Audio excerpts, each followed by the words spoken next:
No início do século XX, na cidade de Key West, Flórida, uma rica família chamada Otto vivia em uma bela mansão vitoriana. O casal Otto tinha um filho, Robert Eugene Otto, apelidado de Gene. O menino era criativo, sonhador e, como qualquer criança, adorava brinquedos. No seu aniversário de 4 anos, Gene recebeu um presente especial, um boneco de pano com quase 1 metro de altura, olhos de botão negros e um uniforme de marinheiro branco. O presente veio de uma empregada que trabalhava na casa, uma mulher de origem haitiana que, segundo rumores, praticava voodoo. Algumas histórias afirmam que essa mulher foi maltratada pela família Otto e que, antes de ser despedida, lançou uma maldição sobre o boneco. Gene ficou fascinado por ele. O boneco era mais do que um brinquedo. Ele se tornou seu melhor amigo. O menino lhe deu o próprio nome, chamando-o simplesmente de Roberto. A partir desse momento, as coisas começaram a ficar estranhas na casa dos Otto. Logo, os pais perceberam que Gene passava horas conversando sozinho no quarto.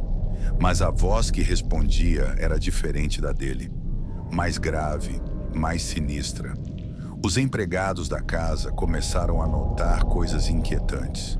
Algumas noites, ouviam passos pelo corredor, mesmo quando todos estavam dormindo. Outros relataram ter visto Robert se mover sozinho. O ápice do terror aconteceu numa noite fatídica. O pequeno Gene soltou um grito de puro pavor. Seus pais correram até o quarto e o encontraram encolhido na cama, enquanto os móveis estavam revirados, como se algo violento tivesse acontecido ali. Quando perguntaram o que houve, o menino, tremendo, apenas murmurou: "Foi o Robert. Foi ele quem fez isso." Conforme os anos passavam, as histórias de Robert, o boneco assombrado, se espalhavam.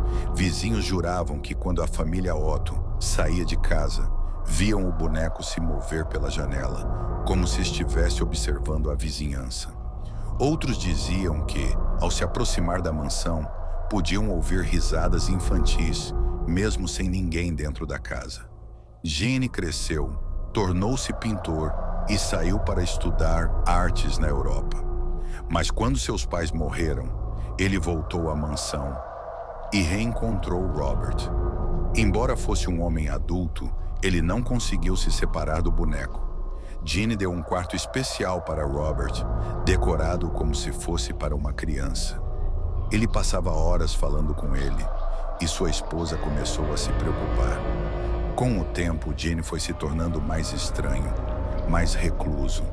Ele falava sozinho, evitava visitas e parecia perdido em um mundo que ninguém mais entendia.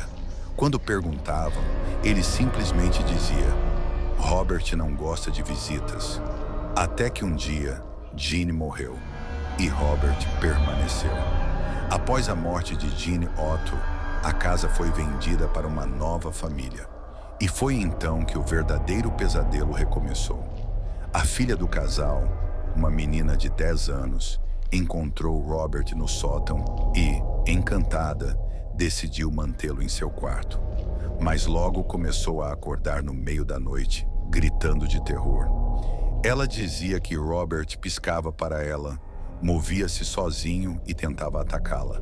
Seus pais, apavorados, decidiram se livrar do boneco.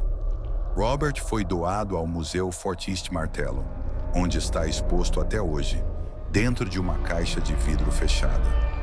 Mas nem mesmo um museu foi capaz de conter sua maldição. Os visitantes dizem que quem tira fotos de Robert sem pedir permissão sofre consequências horríveis. O museu recebe centenas de cartas de pessoas que tiveram acidentes, doenças ou perdas inesperadas depois de desrespeitá-lo. Elas pedem perdão, acreditando que só assim podem se livrar da maldição. Os funcionários relatam que luzes piscam quando passam perto dele, e alguns até dizem que Robert muda de posição dentro do vidro. E há algo ainda mais inquietante. Mesmo hoje, em 2025, o museu continua recebendo relatos de fenômenos inexplicáveis ligados a Robert. A história do boneco Robert divide opiniões. Alguns acreditam que ele é um objeto amaldiçoado, carregado com energia negativa desde o início. Outros acham que tudo não passa de uma ilusão coletiva, fruto da sugestão e do medo. A psicologia explica que quando acreditamos em algo, nosso cérebro cria experiências que reforçam essa crença. Será esse o caso de Robert? Ou será que, em algum lugar no escuro, seus olhos de botão ainda observam cada movimento daqueles que ousam duvidar? A decisão é sua. Mas, se um dia você for visitar Robert, lembre-se de pedir permissão antes de tirar uma foto, porque talvez ele esteja te observando neste exato momento. Você acredita que Robert realmente é assombrado? Ou tudo não passa de uma grande ilusão? Comente abaixo sua opinião. Se gostou da história, deixe seu like e compartilhe. E não se esqueça de se inscrever para mais histórias assustadoras como essa. Até a próxima. E cuidado ao pronunciar o nome dele em voz alta.